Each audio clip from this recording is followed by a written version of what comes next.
It'd be fine if I shift your class timings to weekends. Will you be able to, like, you can keep the same timing if you want, but will you prefer weekend, Saturday, Sunday for So classes? on Saturday, Sunday, I'm having chemistry classes, chemistry and maths. Chemistry and maths. Okay. Yes. Okay. Then what's about Monday, Wednesday? How is it on Monday, Wednesday? Monday, Wednesday, I'm having physics.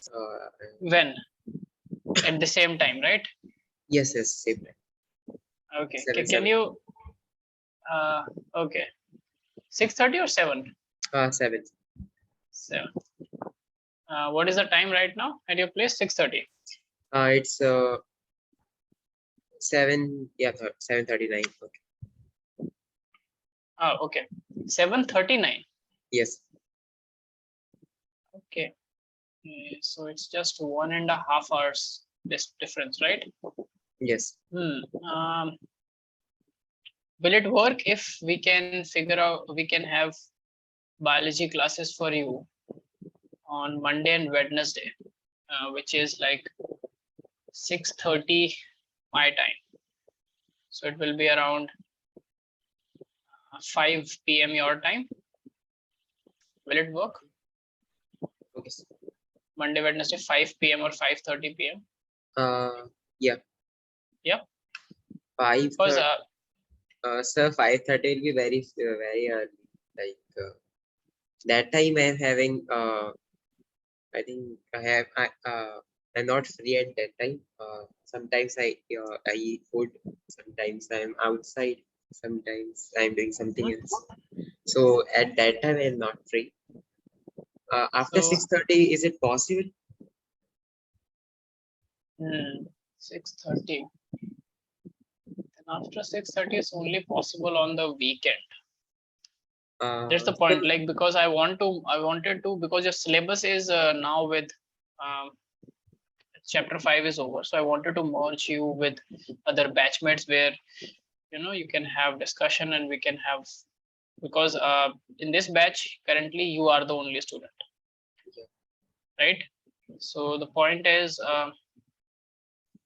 that's why I wanted you to be in a batch. Can it not work the 5 p.m. Monday, Wednesday, 5 p.m? Yeah, we can try. Yeah, we can try. Yeah. Yes. Okay. Great. Thank you. So we can try it from tomorrow. Don't have to worry about that. Okay. So tomorrow is Wednesday, and we can just figure it out from tomorrow. See how you cope with it, how it goes for you, and then let me know your feedback. Okay. Okay. Okay. Or else, like, I'll try. We'll do something with your weekend classes. I'll talk to the team. Anyways, but we will be like trying to shift biology, okay, to either weekends or Monday, Wednesday. Okay. Yes. Okay. Great, sir. Thank you so much. So let's start with the new chapter today, which is chapter 6, right? Have you studied chapter 6 a little bit? Yes. Molecular base of inhibitor. Yeah. Is it done in your school? Yes, it's completed. It's completed? Yes. Oh, that's nice. Then you will be knowing certain things and we can discuss, right? Do you have any doubt in the chapter 5 first? Tell me. No, sir. Any doubt in the genetic disorders or Mendelian and non-Mendelian both? No doubts? No. You went back and you also practiced some pedigree? Yeah. Okay, no doubts in pedigree, right? No problem. Okay, then we are good to go with chapter 6 today. So let's start with the 6th chapter.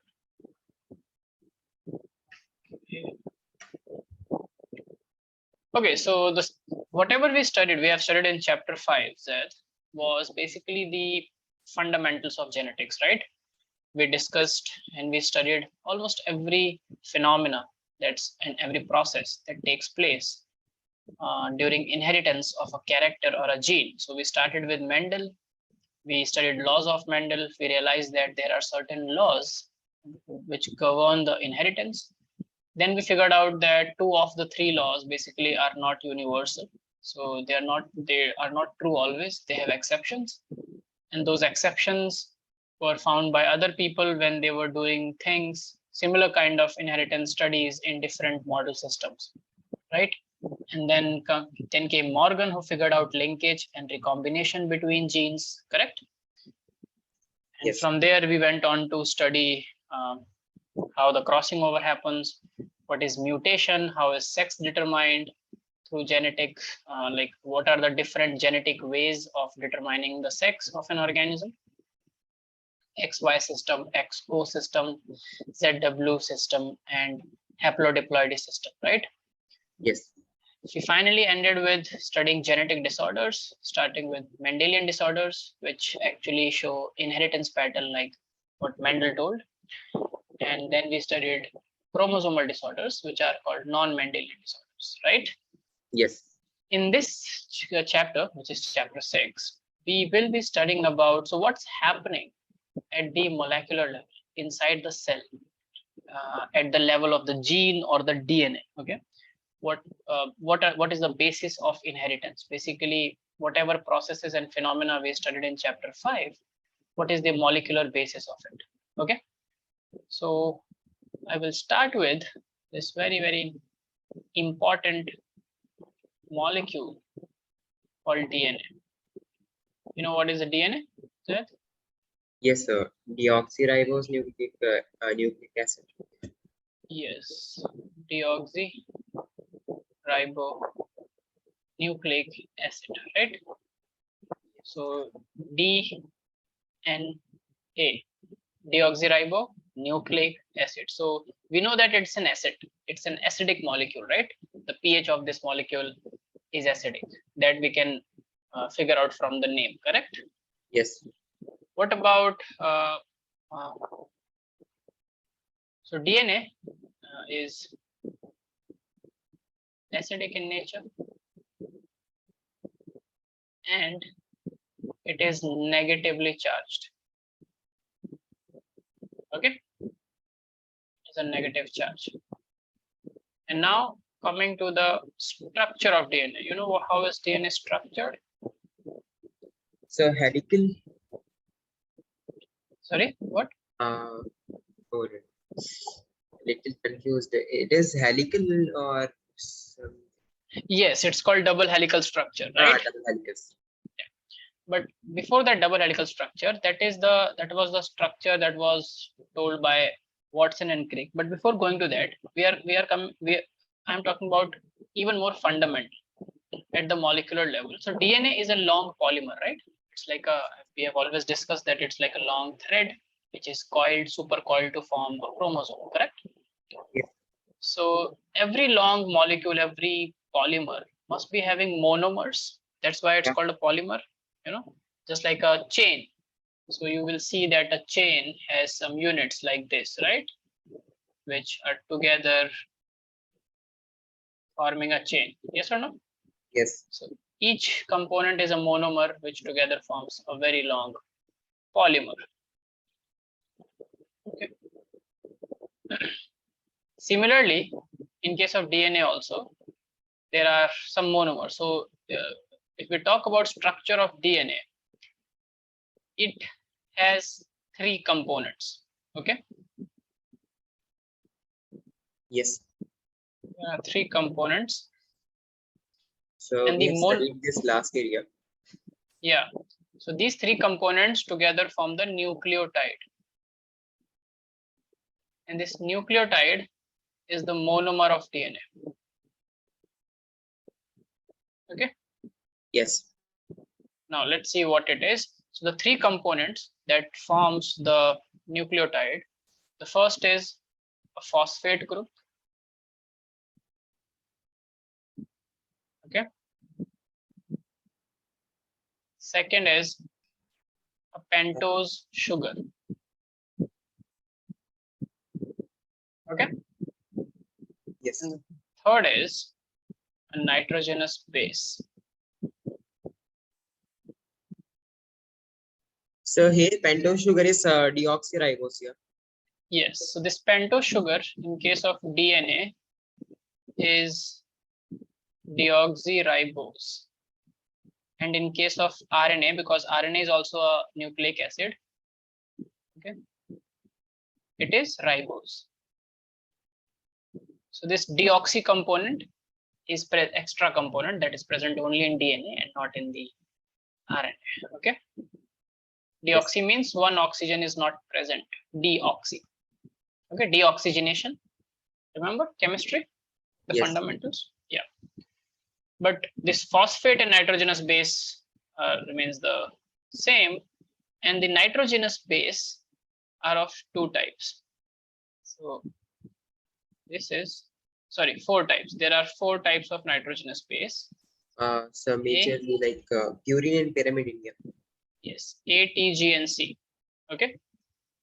It's adenine, thymine, guanine, and cytosine. Out of which adenine, which is A, and guanine, which is G, they both are purines. Okay. Yes. They are purines, and they form bonds with pyrimidines. So thymine and cytosine are pyrimidines. Is it clear? Yes. Just 1 second.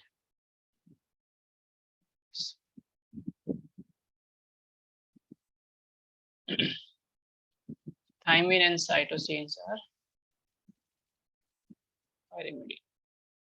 Now these bases forms like this. So adenine always forms a double bond with thymine.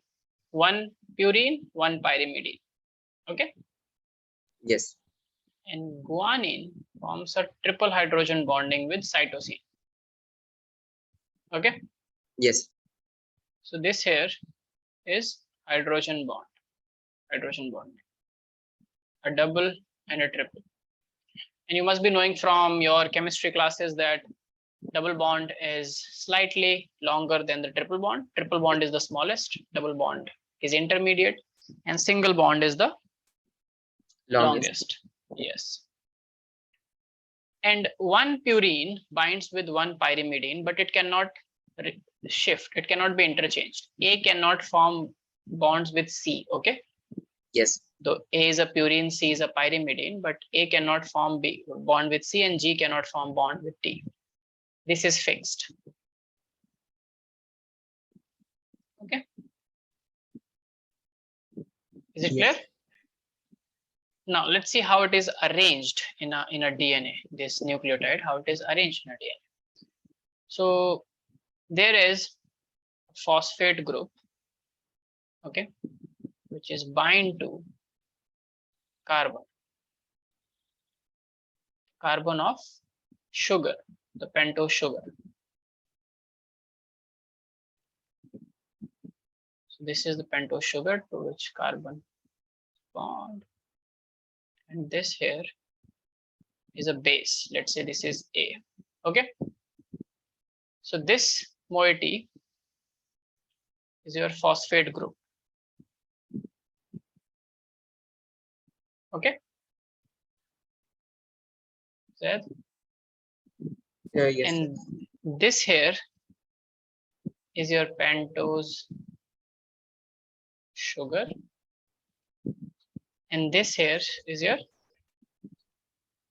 Nitrogenous base. Nitrogenous base.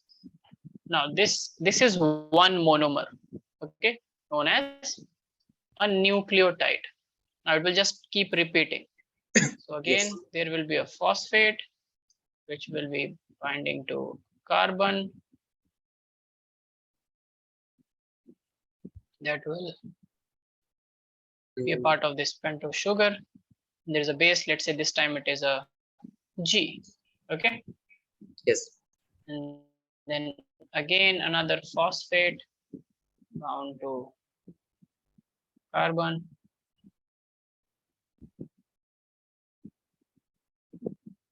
base, let's say T. You understand? Yes. Yeah, and it continues. Okay, it was continuing here also. So what you see, what I am marking here in red, this portion. Okay. This portion is one nucleotide. Okay, which contains all the three components: phosphate group, pentose sugar, and nitrogenous base. Is it clear? Yes. So this is a nucleotide. There is one more thing called nucleoside. Okay, now a nucleoside is only this component, sugar with the base, no phosphate. Okay. So, This is called, sometimes they ask like the difference between nucleotide and nucleoside. So can you please write some? yes, yeah. So first difference is nucleotide contains all the three groups, that is phosphate, pentose sugar, and nitrogenous base. Okay. In nucleotide, what happens is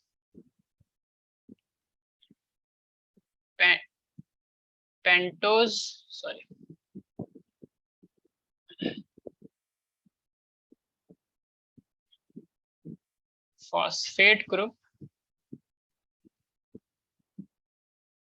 plus sugar.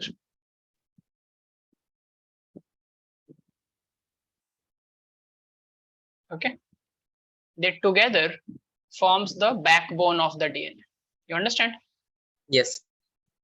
So let's say this is this what I have drawn here, this part of DNA is actually coming from this. So let's say this is a DNA, one strand of DNA and another strand of DNA. Okay, so this what I have drawn here is just this part. You understand? Yes. Just the half.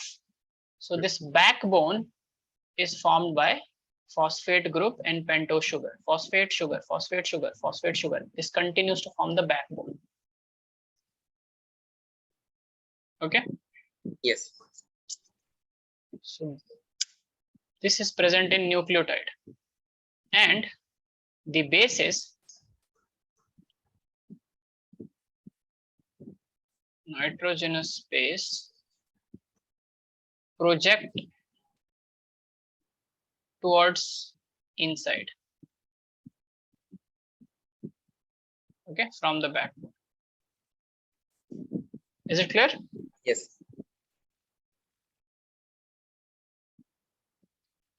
Whereas a nucleoside is just like, it just have a sugar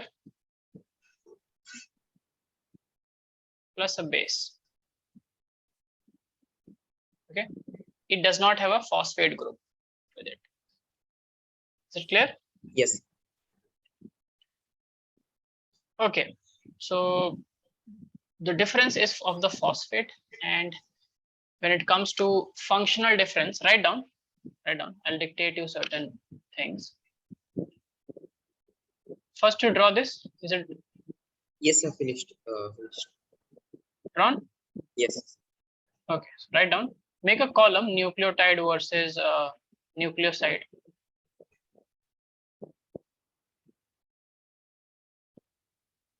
So first is nucleosides contain only sugar and a base. Nucleosides contain only sugar and a base. Whereas nucleotides contain sugar, base, and a phosphate group.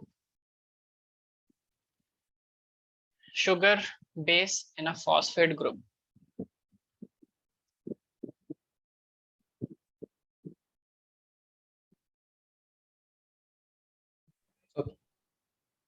Okay. Written. Next point.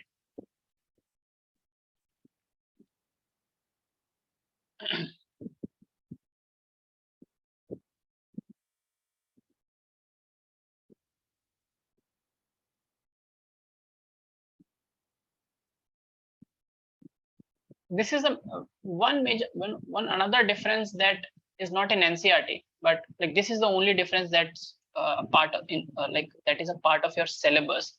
But you can write nucleotides are major causes. Nucleotides are major causes of cancer causing agents. Okay. Yes. Whereas nucleosides, this green one, nucleosides are used as agents in the medicines, in the anti-cancer medicines. Okay. Yes. So it is used against cancer causing agents. So nucleosides is used for the treatment. Nucleotide, when it goes wrong, it is the main reason for the cancer causing agent, okay, to attack the DNA. Is it clear? Yes. So I think more than that, you do not need to know for your level. So is this clear? The structure is clear to you? Yes. Okay. Now,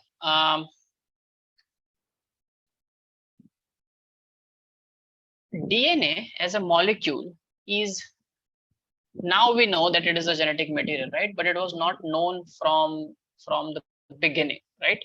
And DNA as a molecule is a very long molecule. You know that? Yes. I always say that it's a polymer. So polymers are very long, correct? Yes. Now this long molecule, how is it kept in a small cell? Such a long molecule, how do you think it's stored in a small cell? So there was structure studied in chemistry. Globular structure, something like that. Globule. I told you during one discussion, remember that a very long thread, if you have to keep a very long thread, store a very long thread in a very less limited space, how will you do it? Compressed. How will you compress? How will you compress it? We will coil it. So it is coiled. Super coil, right? Super. You will be super coiling a thread so that it becomes small and it can fit in a very small space, right? Yes. Now about the structure, also you only told that who gave this, what is the structure? The structure is a double helical structure, right? And who gave this double helical structure? Any idea? No. Okay, so let's write certain things down. So double helical structure.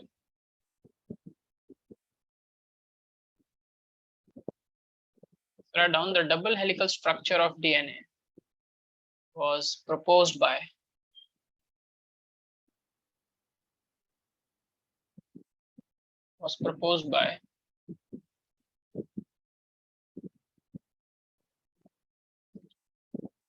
James Watson,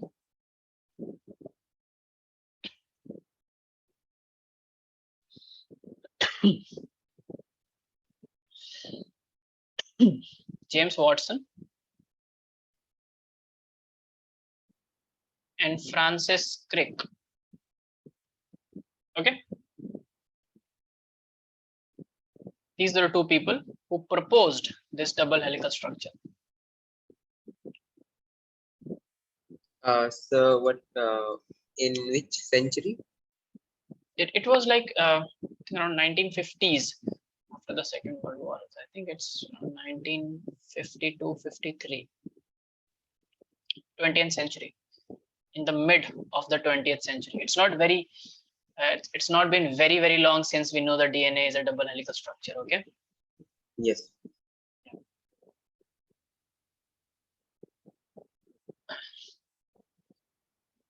So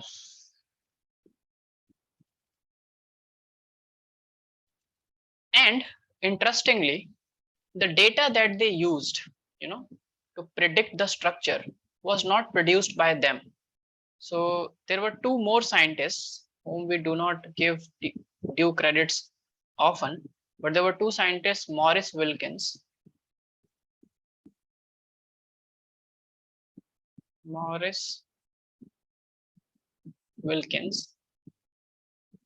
and Rosalind Franklin. Okay.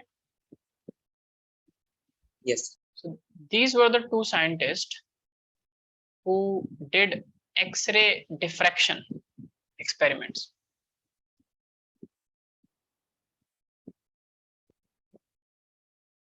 If they did the X-ray diffraction experiment on the DNA, and they collected the data. Okay. But they could not understand the data. They could not figure out what you can deduce from the data and how can you figure out the structure from the data. So James Watson and Francis Crick used the data of this experiment. Okay. So they used the data generated by Rosalind Franklin and Maurice Wilkins, and they could understand it. Okay. So someone's data, someone else explained, hence they could give the double helical structure. Okay. Yes. Now, what was there's this one question which comes. So write down this question. Write the salient features. Write the salient features of double helical structure. Double helix structure of DNA. Okay. Yes. So this question has come in boards. So any idea? Do you know about any salient feature? What do you think? First thing is that it says that DNA has, first thing is this, you know that whenever we draw DNA, we always draw it like this, right? Yes. Yes.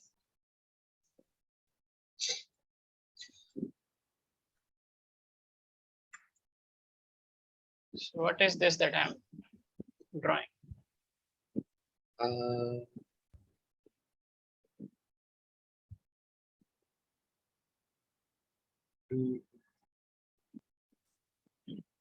So this is, imagine a ladder. Okay. Now a ladder is straight, right? Two backbones, and there are steps in between, correct? Yes. So that's a ladder. Now you take the ladder, hold it from the top and the bottom, and twist it in a right-handed fashion. Understood? Yes. You hold the base and you twist it from the top. So it will become something like this, right? So this is, and because there are two chains, it's called double helix. One helix is this, and the other helix is this, right? Yes. So this is called a double helical structure. So write down. The first is, it is made up of two polynucleotide chain. The first feature is that it has two polynucleotide. You already know what is a nucleotide now, right? Yes. The monomer. So there will be multiple nucleotides, so it's called polynucleotide. Two polynucleotide chains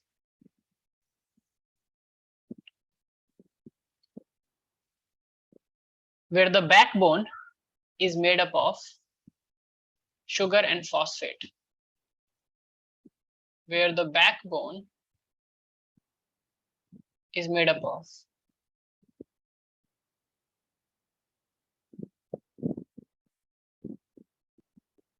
sugar and phosphate, and bases project inside. And bases project inside. Okay, so this was the first feature. Clear? Yes. The second is it talks about the polarity of the two chains. Okay, so write down. The two chains have anti-parallel polarity. The two chains have anti-parallel. Now, what do we mean by anti-parallel polarity? What is polarity, first of all? You know the word polarity, Zed? Yes, What is the word? Yeah. polarity means like having opposite signs like that, positive and Yeah. negative. Yeah, having, basically you're right. Polarity means two opposite poles. Yeah. So in case of DNA, the one strand, there are two poles. One is 5 prime, and if this is the 5 prime, then this will be the 3 prime. Okay, and then the opposite chain will be 3 prime to 5 prime. So do you see that they have opposite polarities? Yes. One runs in this 5 prime to 3 prime, then this runs in this direction. You understand? So this is the meaning of anti-parallel polarity. Write down. It means one chain has the polarity 5 prime to 3 prime.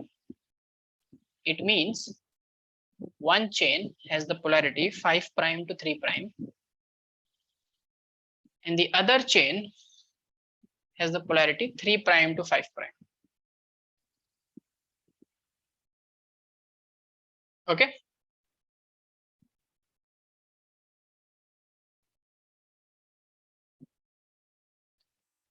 Is it clear? Yes. A third feature talks about, so we talked about that it is a polynucleotide chain. We talked about the polarity of the chain. Now we come to the bases. So the third point talks about the bases. Now what about the bases? Nitrogen. Yeah, write down. The bases in the two strands, the bases of the two strands are paired through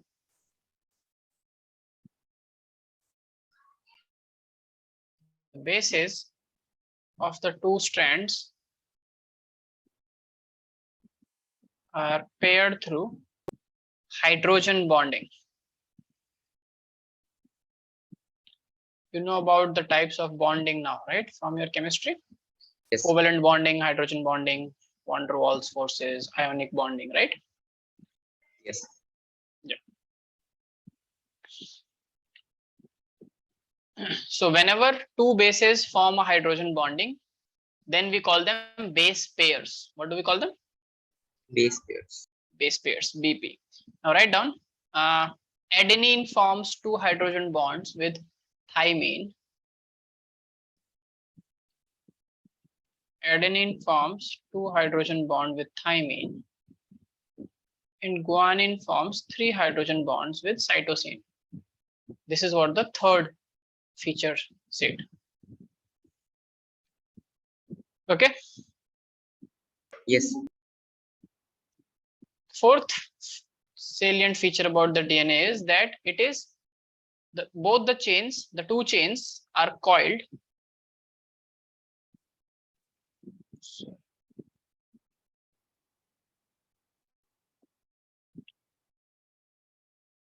The two chains are coiled in a right-handed fashion. You know what is a right-handed fashion? What do you think? It's clockwise or anti-clockwise? If you see a right-handed fashion coiling from the top, will it look like a clockwise or anti-clockwise? If we see from the top, I think Yeah, clockwise. Yes, it is clockwise from the top. Okay, so the two chains are coiled in a right-handed fashion. And look here. One turn, okay, from this to this. One turn, write down.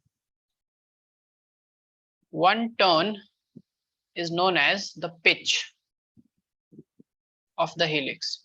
Okay. Yes. Clear? Said one turn is known as the pitch of the helix, which is 3.4 nanometers in length. So from here to here, the one turn is 3.4 nanometers in length. Is it clear? Yes. Also write down, there are around 10 base pairs in one pitch.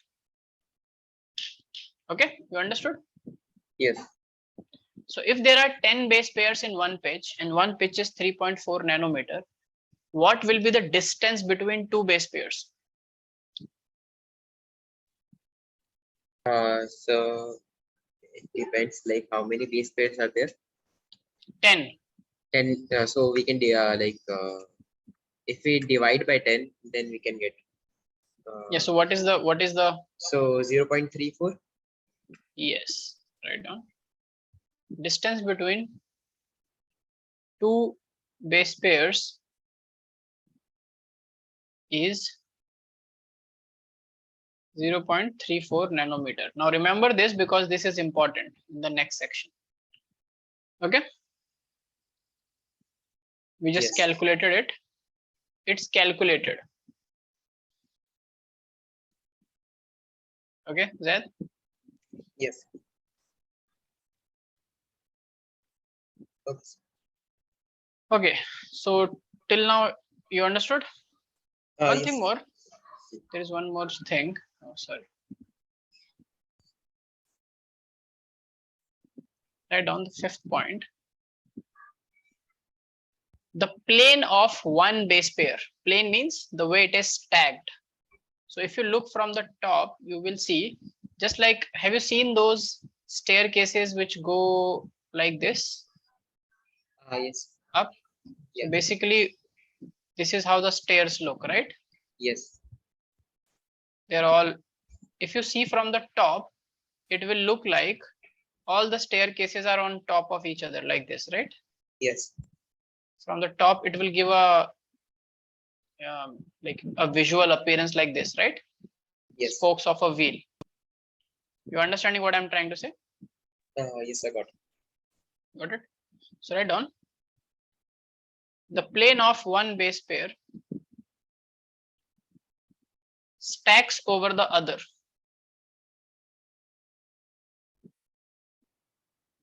Which means their plane coincide.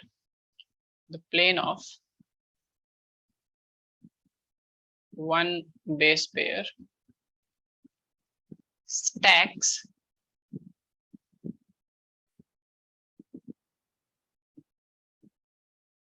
over the other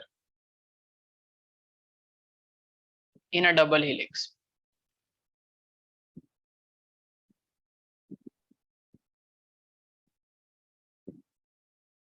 Cool. Yes. Now, what is the benefit of this? This stacking, write down. This stacking along with hydrogen bonding between the bases. This stacking along with hydrogen bonding gives additional stability. Gives additional stability to the helical structure. Okay. Yes. So that's why DNA is more stable because it has all these salient features. Understood the 5 features? Just Yes. go through all the features once. So what is the linkage between two nitrogen base? What is the linkage between? Sorry. It's hydrogen bonding. Nitrogen. Okay. Yes. So the bases are paired through hydrogen bonding. Now go through all the 5 point ones. See if you understood every point in your notebook.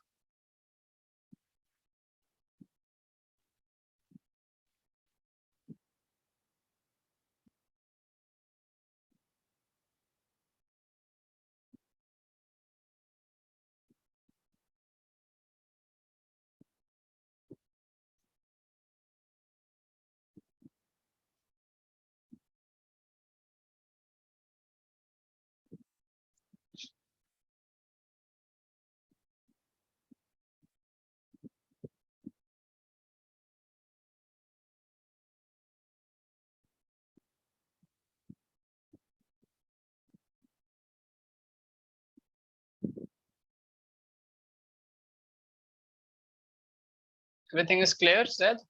Yes. Yes. So Okay. the distance between two this structure of the DNA, is it constant or it fluctuates in the radius? Okay. So you are asking the distance between two backbones, right? Yeah. This one, right? It's Yes. constant. It looks like in a helical structure that, see here, it is wider and then it becomes narrow, right? Yes. But that's not the case. That's not true. Okay. It's always fixed. You understand? It's always fixed. So these are like two two ladders, backbones of the ladder.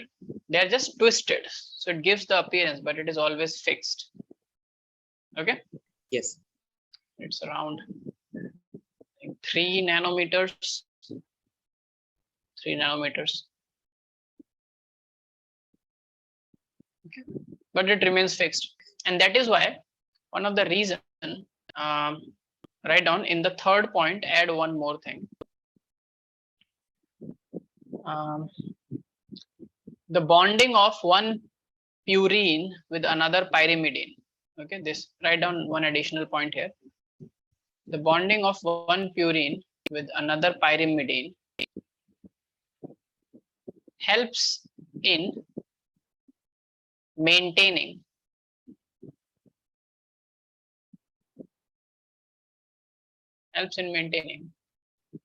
the uniform distance.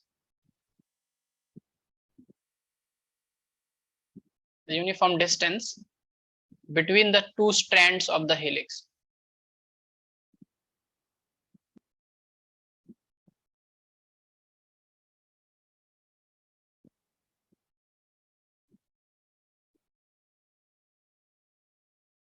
Okay.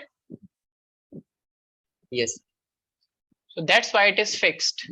A can only bond with T and G can only bond with C, because these bonds are not same. One is a bigger, slightly longer, the other is slightly shorter, right? So to compensate, the structure of G and C are slightly bigger than A and T. So bigger ones share a smaller bond in between and smaller ones share a bigger bond in between. So that the overall distance remains same. You understood? Yes. If you try to pair a with a C, it will not keep the distance identical or uniform. And also the pairing will be difficult because A can only form 2 hydrogen bonds, but C can form 3 hydrogen bonds. Clear? Yes.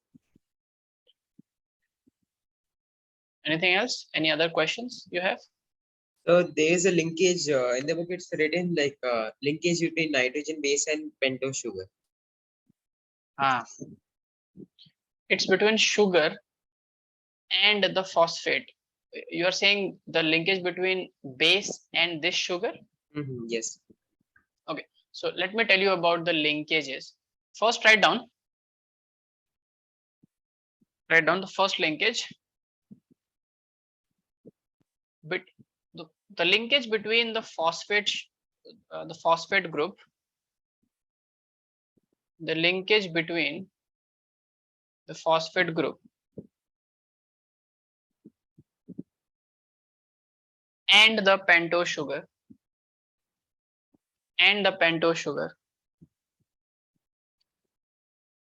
is known as phosphodiester bond. So basically there are two bonds, right? One you see here. So this is phosphate. Let me show it here. This is phosphate. This is one bond between the phosphate and the sugar, right? Yes. And this is the other bond, right? Yeah. So they are called phosphodiester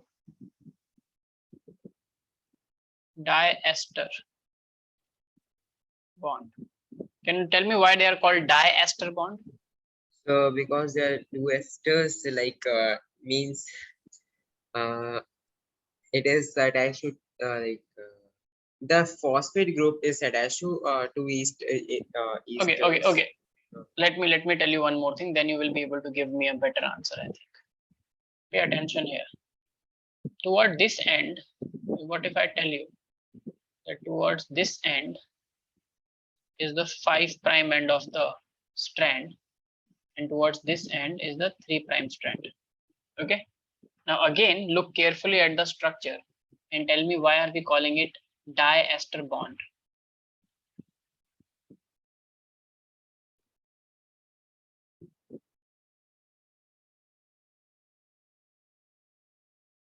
We can also call it phosphoester bond, right? If I call it phosphoester bond, is it wrong? Yeah, because there are two strands, 1 5 and 1 3 is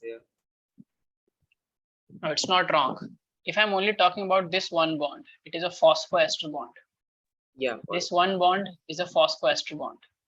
But two bonds, both between phosphate and between the 3' end carbon of the sugar and the 5'. So here also there is a carbon, right? Yes. This carbon is 5' carbon and this carbon is 3' carbon, right? Yes. So the bond that phosphate forms with the 5' and 3' both are phosphoester. So together it's known as phosphodiester bond because it's between phosphate and the sugar. Is it clear? Oops. Okay. Phosphodiester, phosphoester. Okay. And you were talking about this base and the sugar, this bond, right? Yes. This is known as, write down, the bond between the pentose sugar and the nitrogenous base, or the linkage, is called glycosidic linkage.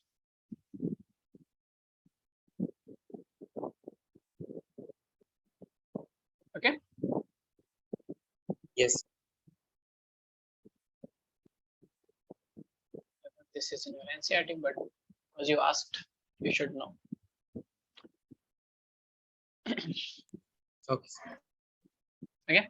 Headed? Yes. Well. Any doubt in the structure?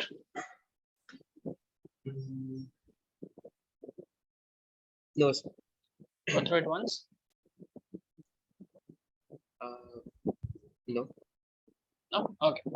Now, you understood the structure of DNA, right? Now Yes. let's talk about one more concept, which is called the central dogma of biology. Do you know what is the central dogma of biology? We have actually kind of briefly discussed it in the previous chapters. Any idea about the central dogma of biology? No, sir. No? Do you remember? First, write down the central dogma of biology explains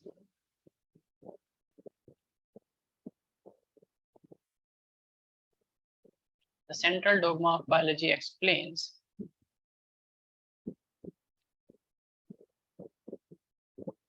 the molecular sorry, not the molecular, it explains the genetic flow of information. Don't write genetic flow, write down flow of genetic information. That will be better. The central dogma of biology explains the flow of genetic information at a molecular level in a biological system.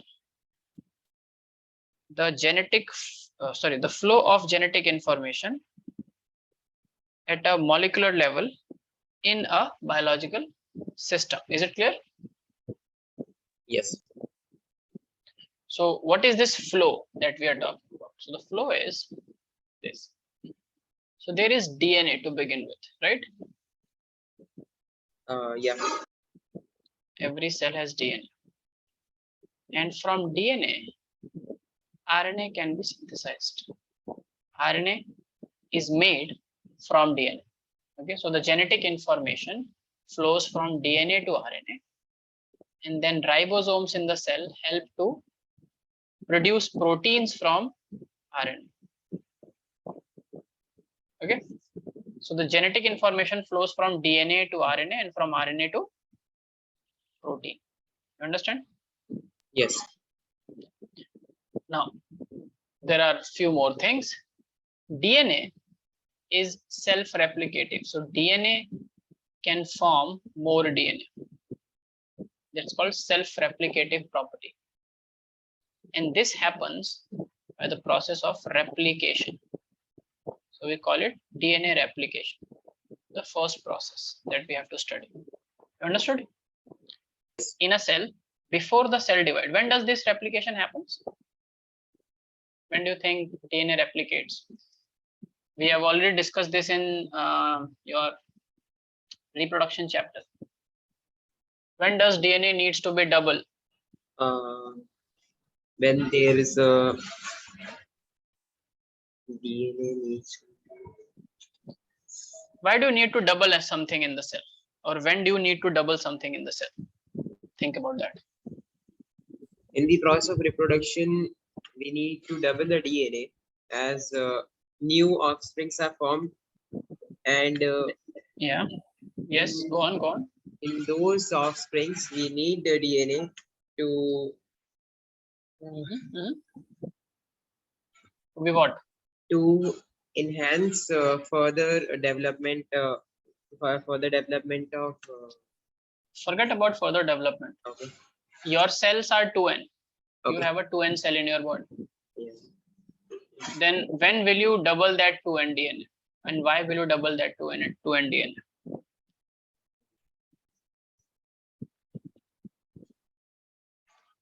Let's say a bacteria. A bacteria has a particular set of DNA. Okay. Okay. When will the bacteria double its DNA or replicate its DNA? At the time of reproduction. At the time of division. At the time of growth. At the time of growth. No, at the time of division. Division, sorry. Because you will replicate DNA when you have to make 2 cells from 1 cell. And if there is a 2 cell containing 2n DNA and it is going to divide, so it has to replicate its DNA, temporarily become 2n plus 2n, and then when the cell will divide, one cell will get 2n and the other cell will get 2n, right? And this type of division is called mitosis, remember? Yes. We have discussed all of this, right?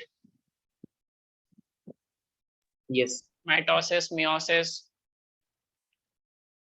This is what we did during this gamete formation, remember? Zed? So DNA can replicate itself through the process of DNA replication. Okay? Yes. And the enzyme which is responsible, so in the red, I'm writing the enzyme. The enzyme which is responsible for this replication is called DNA dependent, because the enzyme is dependent on DNA, right? To produce more DNA. DNA dependent DNA polymerase. Okay? Yes. DNA dependent DNA polymerase. Now the process of producing RNA from DNA is called transcription. Okay? And why do we call it transcription? Because it's like a transcript of the DNA. So DNA has required, it is the blueprint of our body, right? It has all the information about eye color, all the genes that we have, hair texture of an organism, this and that and everything, right? Yes. So it is basically the blueprint of the whole body. Now, whenever we need to make a gene express itself, we cannot bring out DNA from the nucleus into the cell, right? Because protein synthesis can only happen inside the cytoplasm. Because what is responsible for protein synthesis? Which organelle?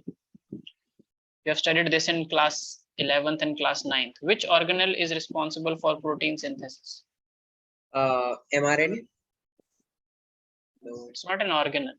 mRNA is a molecule. Organelle, cell organelle. You know what is an organelle? Yes, yes. Cell organelle. Yes. So which organelle is responsible for protein synthesis and is also known as the protein synthesis factory of the cell?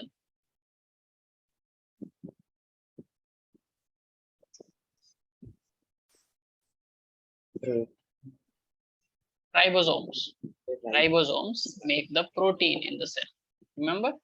Yeah. Mitochondria creates energy in the cell. It's called the powerhouse of the cell. Ribosomes produce protein from mRNA.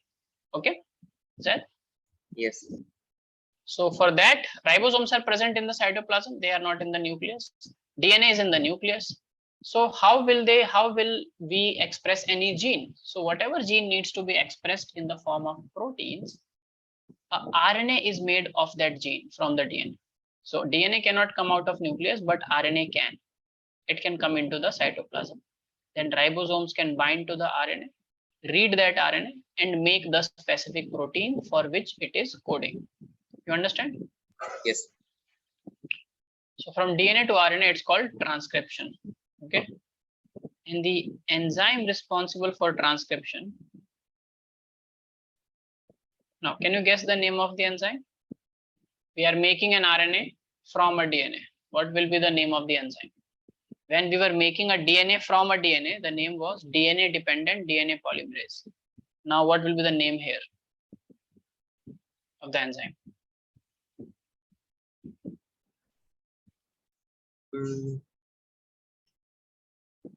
RNA polymerase. Yes, because RNA is being formed, so it will be RNA polymerase. But it is dependent on RNA or a DNA?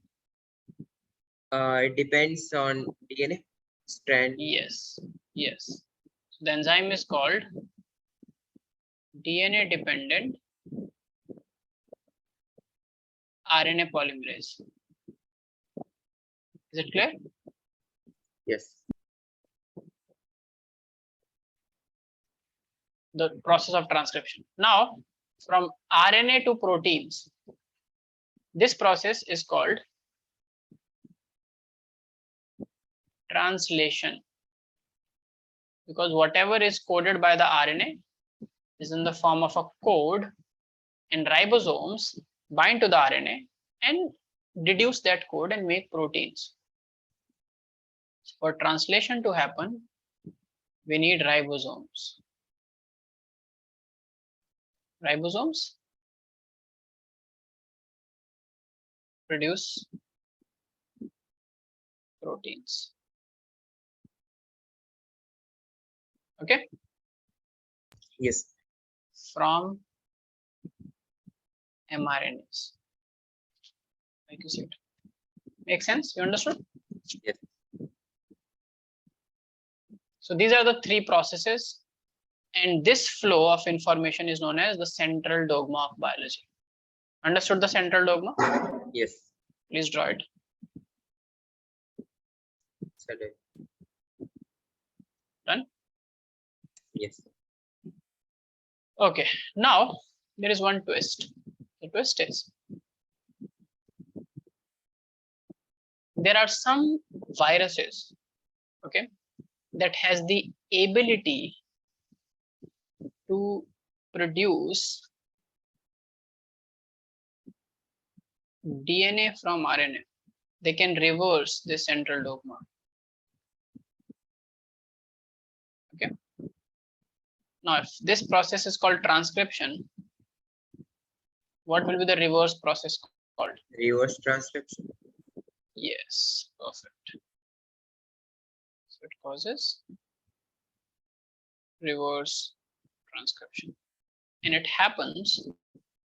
The examples are retroviruses.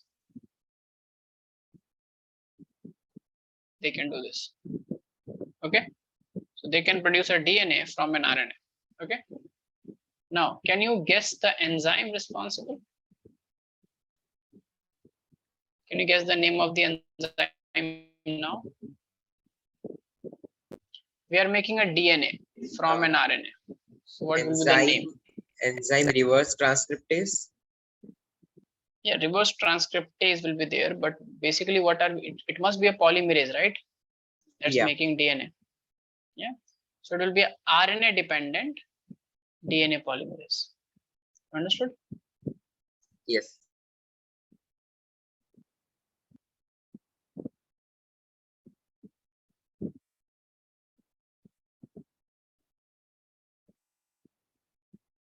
Okay, so just remember this is an exception in the central dogma where the flow of information can be reversed. Okay, Zed, Yes. please draw this.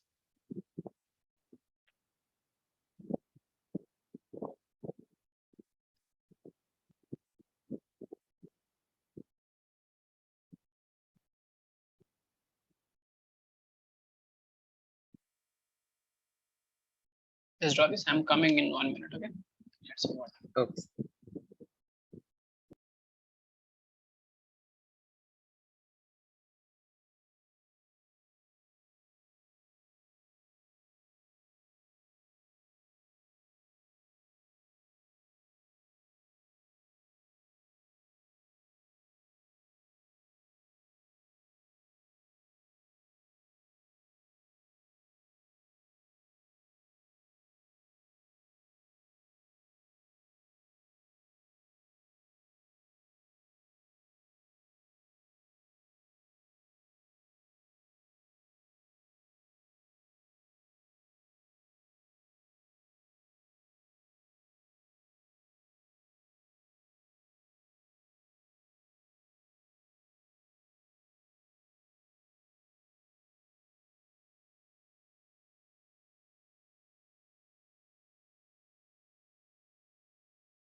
Am I audible and visible, Zed? Are you there? Yes. Yes. Yes. Sir, Okay. repeat it. Any doubts? No doubts till now, right? The structure of DNA is clear to you. Yes. Now let's go to explore the packaging of the DNA. Now, this is very important because why we are concerned about the packaging of the DNA, because DNA is very long. Okay.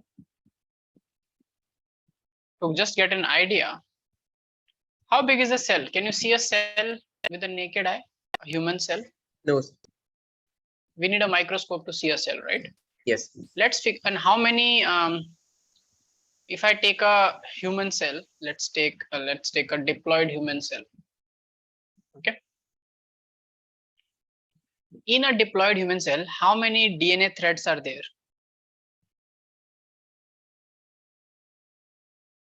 How many DNA molecules are present in one cell, one diploid cell of a human, like in your cell?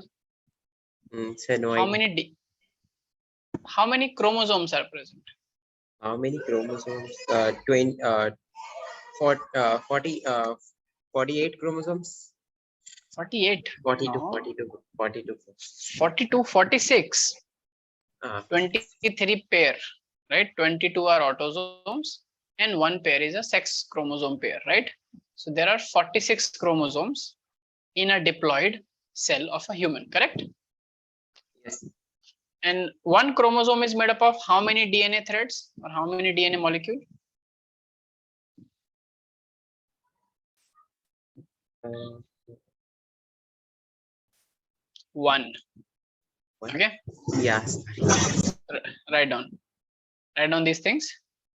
One chromosome is composed of one DNA molecule condensed and packed. Okay, Yes. with the help of proteins. So now tell me how many total DNA molecules are there in one cell?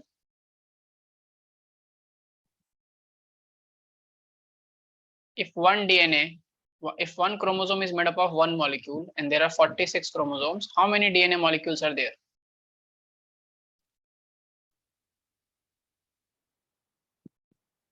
Zed? 92. Okay. If one chromosome is made up of one DNA, Okay. and there are 46 chromosomes, then how many DNA threads will be there? 46. Exactly. There'll be 46 DNA threads, right? Yes. Yeah. So all the 46 DNA threads, if you align one after the other, end to end, you know what is the total length of DNA in one human cell? For that, let's do the calculation. So tell me first thing, what is the distance between two base pairs? 0.34. Yes. 0.34 what? Nanometers. Can I write it as at 0.34 into 10 raised to power minus 9 Yes. Yes. meter, right? And second thing, tell me how many total base pairs do diploid human cell have? Total base pair in a 2N mammalian cell.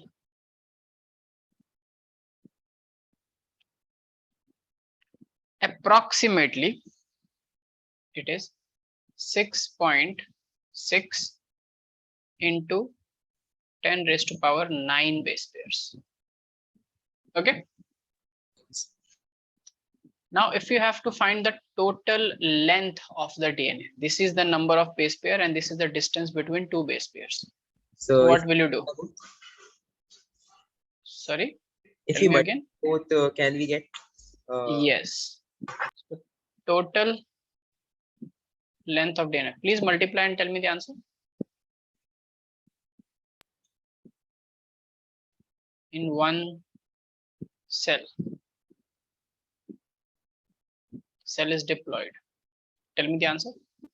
Say 2.2. What? 2.2 what? Say 2.2 meters. You think 2.2 meters? Yes, sir. Can you have such a long DNA? 2.2 meters is like, very long, longer than a human itself, right? From tip to toe, 2 meters long DNA is present in one cell, which we cannot see with the naked eye. Can you imagine this? Mm. No, sir. How does it look like? Do you think it's possible? It's possible, yeah. Yeah, it is. 2.2 meters of DNA is actually packed to be present in one single cell. Okay. Yes. So how is it done? Okay. So the first thing is there are levels of packaging. There are many levels at which DNA is packed. It's coiled, then it's coiled again, it's coiled again. That's why it's called super coiled DNA. Okay, so write down.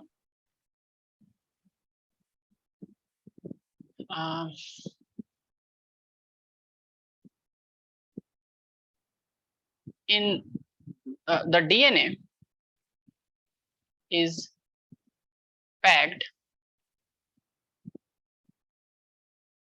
The DNA is packed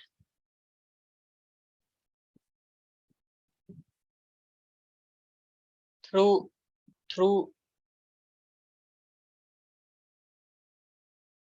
getting wrapped around. The DNA is packed through getting getting wrapped around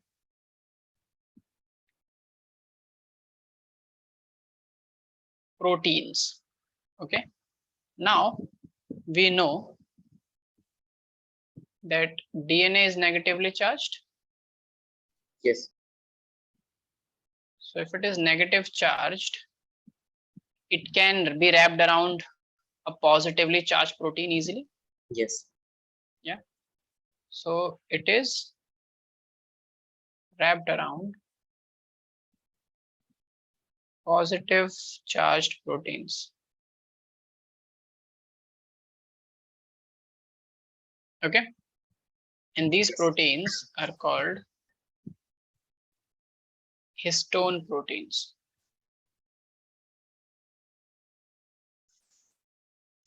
Okay.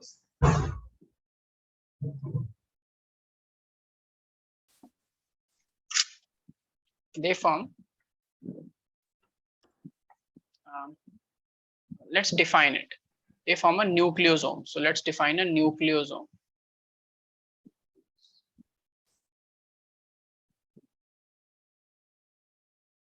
What is a nucleosome? So write down. The negatively charged DNA is wrapped around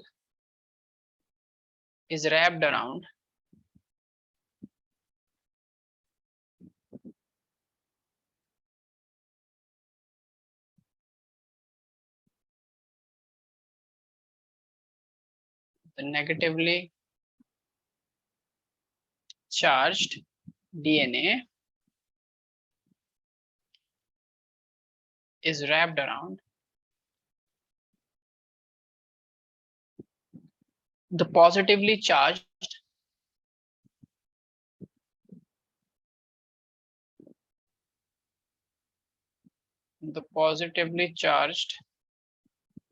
histone octamer. Okay. Yes. Now what is octamer? What does the word octa means? Oct means 8. Yes, right. So histone octamer to form a nucleosome. Okay. Yes. Now let's see here. What I'm drawing in green is a histone octamer, let's say. So it looks like one big protein, but actually it is not one big protein. Okay. It has 8 small subunits that make this protein. You understood? Yes. So if you break it down, so there'll be 1, 2, 3, 4, and 4 will be on the other side as well, right? Yeah. So there'll be 8 total. Is it clear? Yes. So it will be assembled to give rise to, let me use a lighter shade of green. So there'll be 8 such proteins to form a histone octamer. Okay. Yes. And then, so this is the core histone. It is known as the core histone. Why it's called the core histone? Core histone. As it is no. It is in the core center. Okay. 4 histone, or commonly known as Nucleosome. histone octamer. Yeah. Nucleosome is the complete structure. So on this, there will be a DNA. So the DNA will bind around this core like this. Okay. Okay. You understand? Yes. Yes.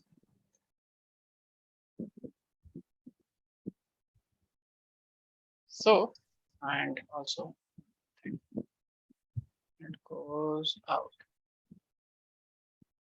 So, now this black one, this black thing is the DNA. Double stranded, double helical DNA. Okay. Yes. So this DNA comes and wraps around this histone octamer around 2.5 times. See, 1, 2, and if you consider this part and this part also, 2.5 approximately.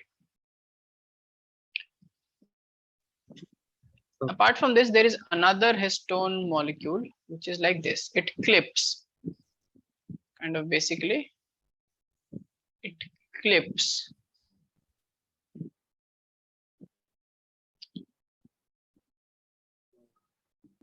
So it's like, it's present like this. This is also a histone, okay? But this is known as H1 histone.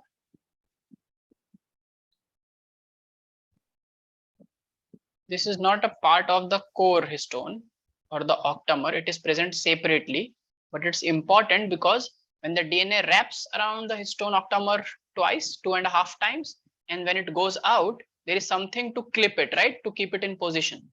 Yes. So that one nucleosome structure is complete. So that's called H1 histone. Okay, this is also positively charged. This is also positive. All histones are positively charged. So together, this whole structure is known as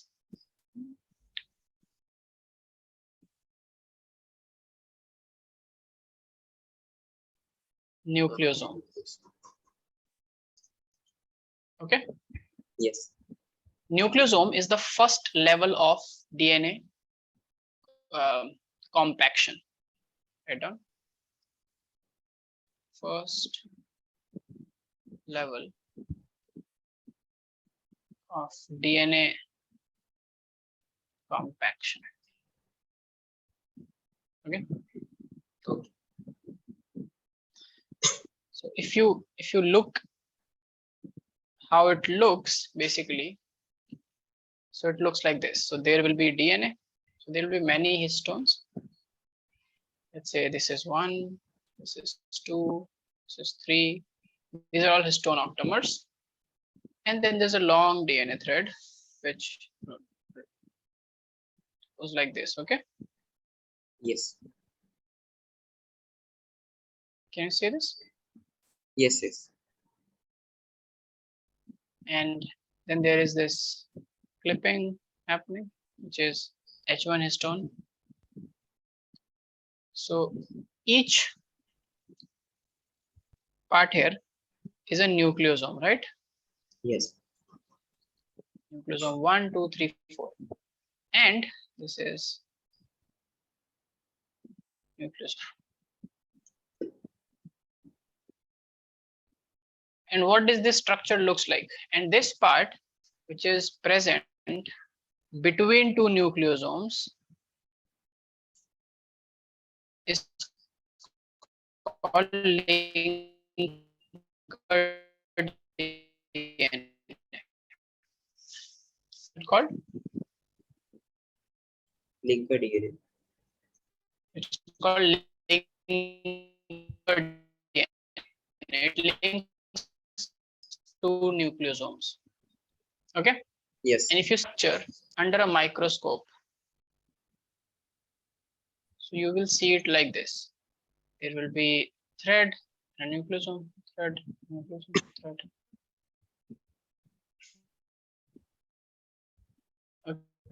Okay. Yes. DNA looks like this. And what does this look like, this structure? Solenoid and steady. No, it's not. It does not look like a solenoid to me. Okay. It's called beads on a string. Beads.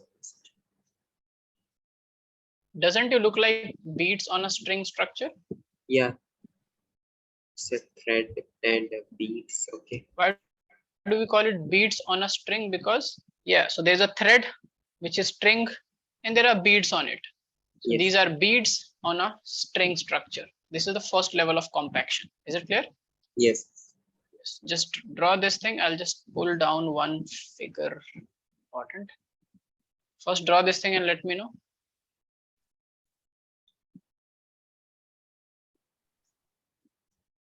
Draw everything which is on the screen.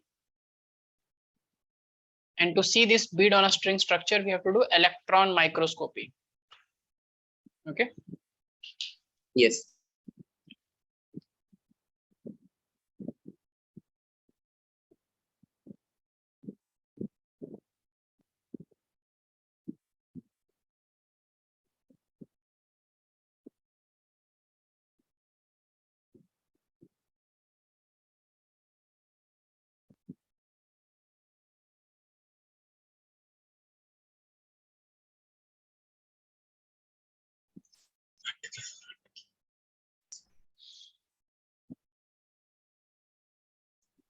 So can you give me one second? Can I drink water? Yes, yes. Yeah, please. Let's come back. Let me know when you're back, okay? Okay.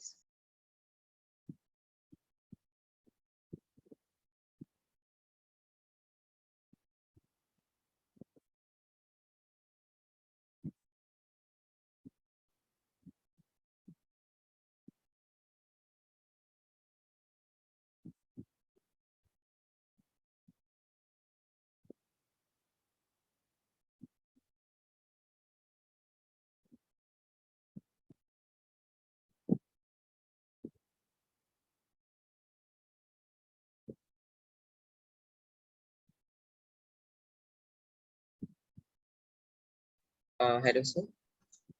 Yes, I'm here. Okay. Sir. You're back? Yes. Just 1 second. Let me share the screen. Okay. Am I visible to you? Yes. Yeah. Can you see the screen, Zed? Yes. Okay. So I've pulled out this figure for you. Okay, so this is clear? Yeah. This is clear. You've drawn everything? Yes. Okay, now look at this figure here. So this figure is actually telling you, I've taken it from this source to explain you about the compaction of the DNA. So it starts with, so this is first. The first level, it starts with DNA, okay? And you can see this distance between two strands is 2 nanometer, okay? Yes. And it is constant. Distance between two strands or chains of DNA, okay? 2 nanometer. So this is called naked DNA. What is it? Negative. Because it's not compacted, it's not nothing is present around. Now this naked DNA will be wrapped around histones. Can you see these histones at the first Yes. level of compaction? So it will wrapped around it and it will produce a nucleosome, which is 10 nanometer diameter. And also one more thing I forgot to tell you. In one nucleosome, there is around 200 base pair of DNA wrapped. Okay. So How should I many? include this? Yes. So how many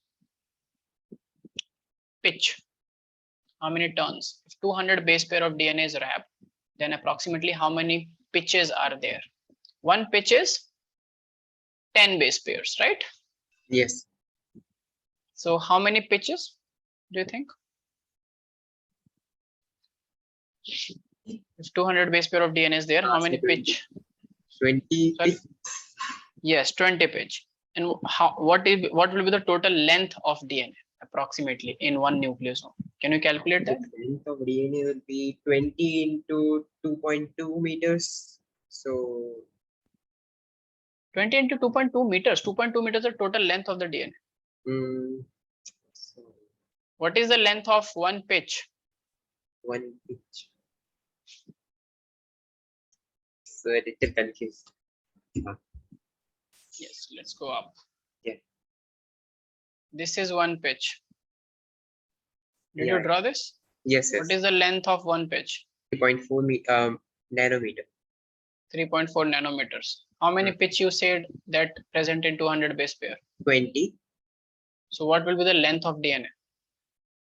20 into 3.4 3.4. nanometers, right? What it will be? 3.2.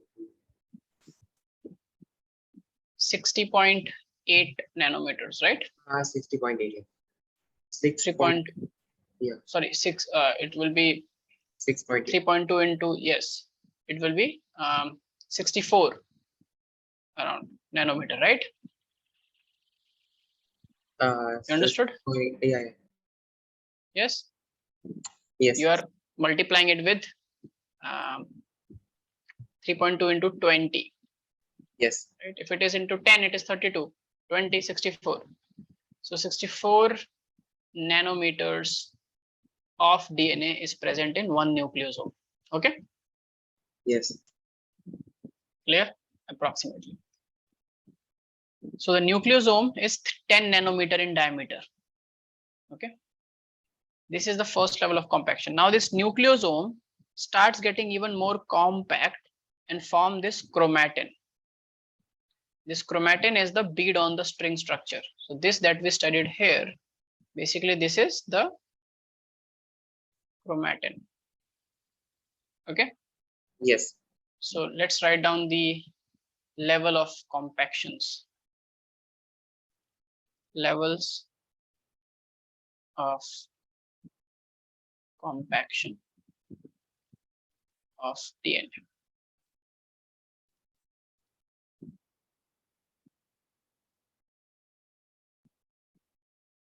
Okay. First is we start with naked DNA. At the first level is your nucleosome,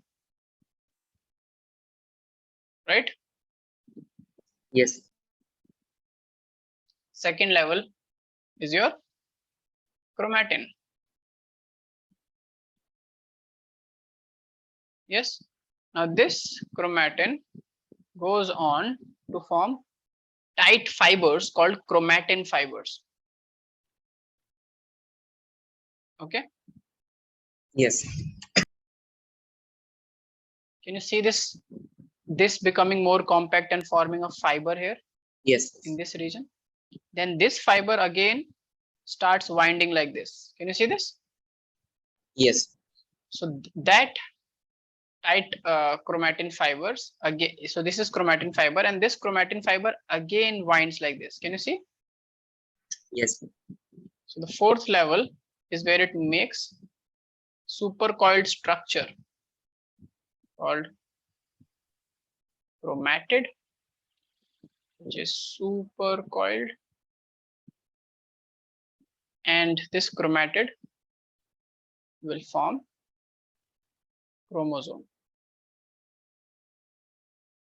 Okay. Okay. So if you see this thread then forms like this supercoiled structure, and it gives rise to a chromosome. Correct? Yes. Understood? This is a chromosome. So it's single DNA which is compacted at multiple levels to form a chromosome, which is the very, very dense, very, very tightly supercoiled structure. Okay. So nucleosome starts with naked DNA. Okay. naked DNA, then it goes into nucleosome, chromatin, chromatin fibers, and chromatid or the chromosome. Okay. Yes. Now, at the first and the second stage, at these two stages, the most important protein is the histone proteins. Right? Yes. Histone proteins are helping. They are positively charged. But as we go further, when we go further on to make, let's say, chromatin or chromatin fibers, which are high ordered supercoiled structures, then only histones are not enough, right? So at these two levels, we actually rely on further more proteins along with histone, which are called NHC. Okay, the full form is non-histone. So they are not histones. Okay, non-histones, chromosomal proteins. Yes. Is it clear? Yeah. So we rely on NHC proteins now. So together, both the histones and the NHCs together make the structure very, very supercoiled. Is it clear? Yes. Written? Yeah. Any doubt? No. Okay. NHC proteins comes later. So if they ask you a question that which of the following proteins helps in coiling, then it's histone to form nucleosomes, right? To form chromatins. But which proteins helps in supercoiling at further levels? NHC proteins. Okay. Yes. Clear? Yes. Said? Okay. Now, when now you know that chromosome is very, very densely packed a structure. Now, some regions in the nucleus, when the chromosome is being, or the chromatin is being packed, there are two types of region that are formed. Okay. So in a nucleus, some regions are where the chromatin is loosely packed. Okay. Yes.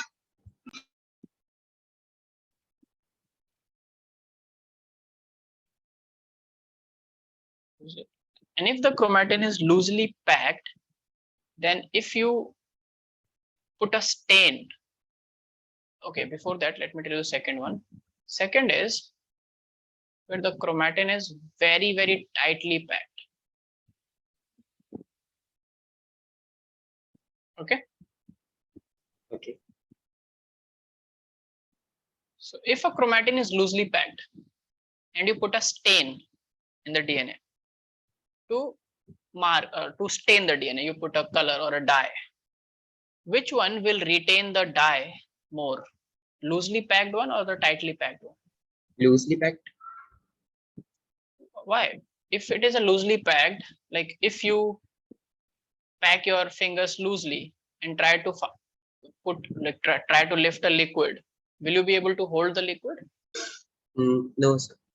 No, right? So imagine there are two jungles, two forest patches. One where the trees are very tightly packed. The trees are grown, like they grow up very close together, like a bamboo plantation, bamboo forest. The other one is where the trees are loosely grown, they are loosely packed. From which jungle it will be easier for you to move through? Loosely packed. Exactly.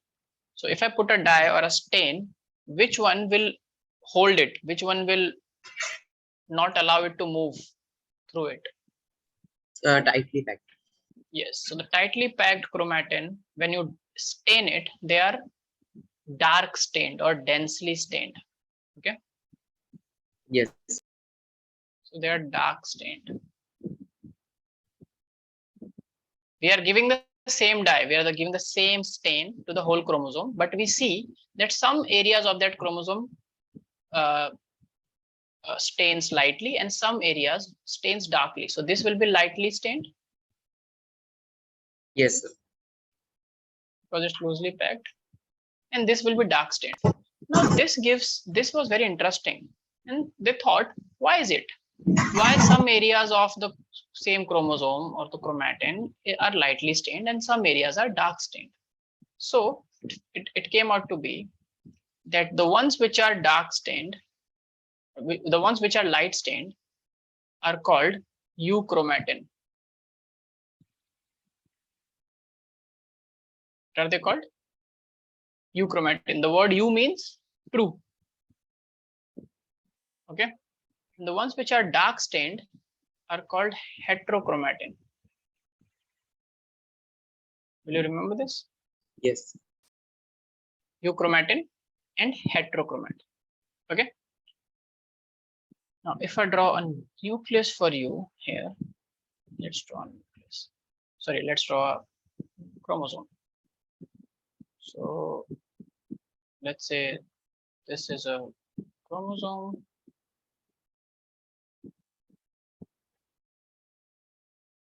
Okay. When you will stain this, some areas will be dark like this. Okay. Yes. You understand? So some areas will be like lighter, some areas will be dark. Is it like that? Yes, I'm making the lighter ones. Now see, some areas will be like this one. Can you see the lighter color? Yes. So it's the same stain. It's a blue stain. Let's assume. But can you see the difference between? So this is how the chromosome will be stained. Okay. Yes. So you can clearly say that this portion is darkly stained and it is a heterochromatin. You understood? Yes. And let's say this region is light stained and is euchromatin. Okay. Yes. Dark stained, light stained. Okay. Now, Okay. if it is dark stained, it tells that the chromatin is very, very tightly packed. If the chromatin is very, very tightly packed, how it will affect the process of transcription, the formation of mRNA from DNA? Tell me. If a chromatin is very, very tightly packed, how is it going to affect the process of transcription?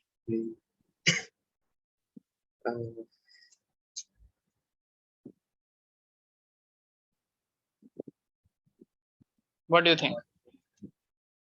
If it is like I think it will be faster. If it is tightly packed? No. If it's tightly packed, it will be slow. If it is loosely packed, it will be faster. Why? Why do you think so? Enzymes will work at I don't know that much, but maybe. So, let's say you are the enzyme. Okay. Let's suppose you are the enzyme and you have to go and reach that part of DNA to be able to form an RNA. So you are the DNA dependent RNA polymerase and you have two forests to go in. One where the trees are loosely packed, one where the trees are tightly packed, and you have to go and, let's say bring out the bark of one tree. So which forest you will find it easier to work in? The tightly packed forest or the lightly packed forest? Loosely packed forest? Loosely packed. Yeah, because you will be able to go inside, no? To reach the tree where you have to cut the bark. Yes. So same is for an enzyme. It's a molecule, right? If something is so tightly packed with the protein, will the molecule reach that segment of the DNA easily? No, sir. Simple. So if the molecule which is the enzyme, which is the DNA dependent RNA polymerase, if it does not reaches that area of the DNA, will it be able to produce mRNA from that gene? No, sir. Will that mRNA, if it is not produced, will there be any protein synthesis? No. No, right?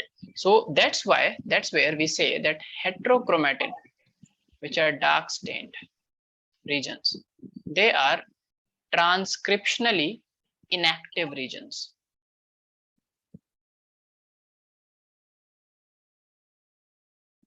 Transcriptionally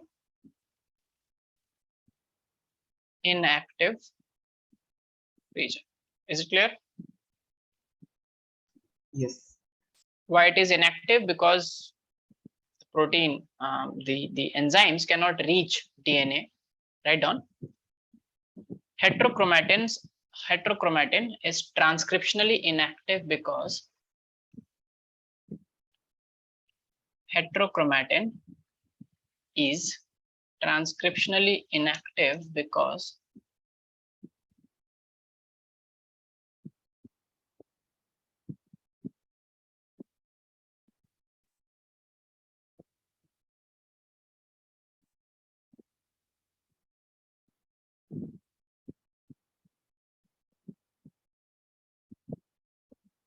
it is difficult for the RNA polymerase enzyme. It is difficult for the RNA polymerase enzyme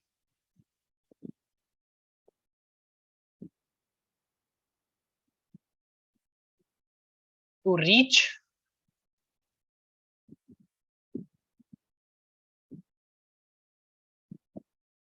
the site or the gene, to reach the site of the gene and transcribe an mRNA.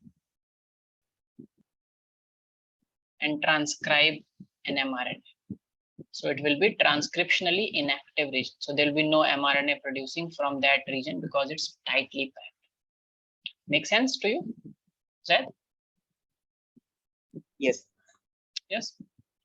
On the other hand, the euchromatin, which is the lightly stained or loosely packed region, we call this as transcriptionally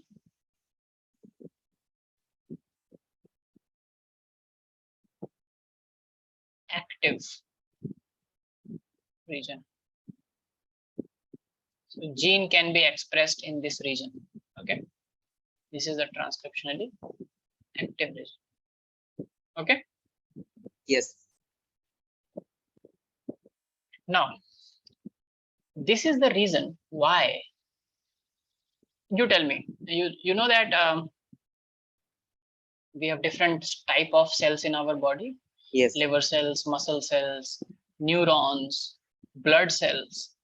You know, cells of the liver, cells of the skin, fat storing cells, all of these. And they all have different functions, right? And different structures, right? Yes. But the genetic material, the DNA which is present in all the cell types is the same, right? Is it same or is it different? DNA is same. Because we got the DNA, we got the genetic material as the genome, one set from the father and one set from the mother as a zygote. Yes. So when the zygote was formed, whatever is the DNA composition of that zygote, when the zygote will divide and form embryo and then go on to form blastocyst and then the fetus, then different organs will form. The DNA will remain the same, right? In every cell. Yes. So with the same information, how can we make so different cells? If the cell in my eyes have the same DNA that the cell in my tongue has or the cell in my brain has, why is eye different from the tongue and from the brain? How? With the same information. What do you think? Think about it first, then tell. All the cells have the same number of genes, same 28,000 genes, right? Yes, yes. Humans have around 28,000 genes. So they have the same 28,000 genes. So how do you think, where do you think the difference comes from? Do you think that every cell of our body needs to express all the genes, or are there No, sir. some specific genes that will only be expressed in liver cell? Yeah, that's true. Right. Yeah. So what happens? So I gave you a hint. So what do you think now? Can you answer? So there's some specific genes which are like we can say expressed in some specific organs or some specific cells. Yes. Yeah. How? And How? maybe there is a mechanism. I don't. The mechanism is in front of your eyes. Okay, because of hetero and chromatin. Yes. How? The genes that you need to express in liver will be, that region of the DNA will be a euchromatin. Other things that you do not want to be expressed in a liver, because if they get expressed, yeah, they will become heterochromatized. They will become heterochromatin and they will become transcriptionally inactive. So these genes will never express in a liver cell, but the other genes will be transcriptionally active and will express in a liver cell. That is what will make a liver cell different from the neurons. Okay. Yes. You understood now? Yes. What is the point of studying this? To know that how your own body has different type of cells. Now this is not given in NCERT, but this is the point of studying this. Okay. Yes. Understood, Zed? Do you have any doubts? You want to ask me anything about this? No. No. Okay. So I'll stop here today. And there are two things that you have to take in mind. So tomorrow you will join with the Monday Wednesday batch. Okay. Okay. So you will get the link. I'll talk to the team. And tomorrow when you will come, so in that batch, just check in MEA, where are we? We have done this. We are on DNA versus RNA thing. Okay, cool. So write down this homework, Zed. You have to read and make notes. This you have to do today or tomorrow. Like today, if you sleep, then tomorrow you have to do it. 6.2 of your NCERT. Chapter 6, 6.2, which is the search for genetic material. It is on page number, I think, 100. Open page number 100. Yes, yes. The search for genetic material. Yes. Can you see it? And what is the next? What is 6.3? Is it the RNA world? Yeah. 6.3 is RNA world, right? No, it's like DNA genetic materials. Proof. 6.3. Yeah. Yes. 6.3 is the RNA world, correct? Yes. Okay. So yes. So 6.2 and 6.3 you have to read. Okay.